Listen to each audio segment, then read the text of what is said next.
Happy Valentine's Day. And the same to you and to your family as well. Do you have a big dinner on Valentine's Day? No, actually, I've just been hanging around waiting to talk to you. Oh, good Lord. Well, it's time to re-examine your life, isn't it? Yeah, I guess so. I guess so. Sad, isn't it? Well, it is kind of sad for me. What about for you? I mean, how come you're not having a romantic evening with your girlfriend? Yeah, I like to think of what we're doing as pretty romantic, if you know what I'm getting at, Michael. Yeah, I do. All right, good, sure. Do you guys have romantic evenings? Are you a romantic couple? Well,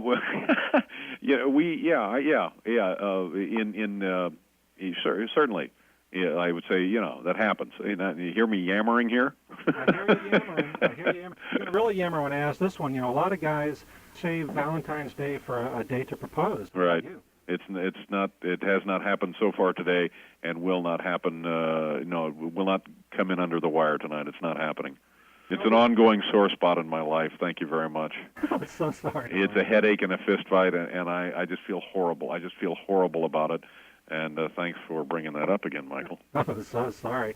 I see that GQ magazine has put your Oscar performance on its 1996 list of underrated performances. How do you think about it after a year has been gone by? You think that's an underrated performance? Oh, I'm not sure. It was what it was. I don't think it was great. And if everybody thinks it stinks, then count me. And I think it stinks. I'm not the kind of person that's ever overly fond of anything I do. I don't think that what I'm doing is precious. And so you just if it sucked, it sucked. And I couldn't care less at this point.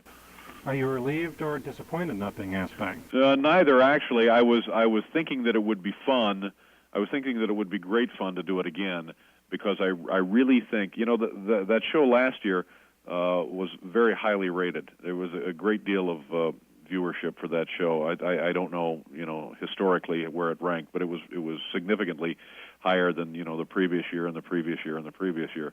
And I'm not saying I had anything to do with that, but I'm just telling you, based on that, if I were doing it this year, I think that it would have been the same or higher, because there is this innate curiosity about, all right, let's see how you can screw this one up again. And I think for me it would have been great fun. It would have been just an enormous amount of, I don't know, it would have had a certain measure of joy in it. But then, having said that, when I did not get it, I realized, well, it's probably just as well, because for us doing a nightly show here, it's a real drain on your capabilities, and logistically it's difficult. So, I hope to do it again one day. But I think it is too. I think people would have really gotten a kick out of it. Let's see him try it. It's like watching a guy with bad vision disarm a bomb. They say, oh my God, oh geez, no, he cut the wrong wire. Come in here and look at this.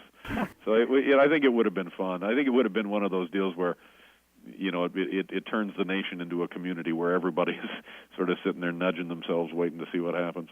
Are you going to be at the Oscars this year? Oh, yes. I'm having my tuxedo pressed as we speak.